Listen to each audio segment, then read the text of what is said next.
Pirates ibi effective kwi side lika Van Rooyen Okay. yeah no Apollos yabo yilabo bantu abebe mandla kwi attacking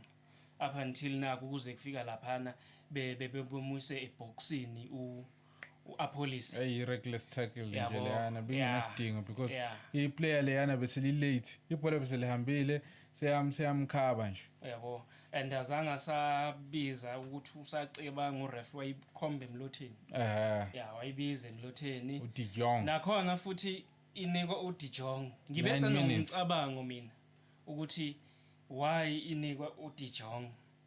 and ube kwi first starting lineup uDe Jong so ngiyabona ukuthi iyazama ukumnika ichance iPirates ukuthi aziprove a pick up nala as a new player umnika ipenalty ukukhombisa icontribution yakhe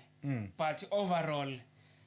angakamniki imaka akathiki ma box ukuthi angaba iplayer Pirates player cha hayi wayibeka enethini 9 minutes yeah 1-0 siziyalidwa lezi yeah zidlaleke laphana bephaphemeke undaba lapha nombuthuma istriker sePirates noma uAfacto ukuthi ubedlala i10 okay yeah uDe Jong bengekho ku striking kodwa ube over beya phambili yabo iside la ngapha lo hotho azange function at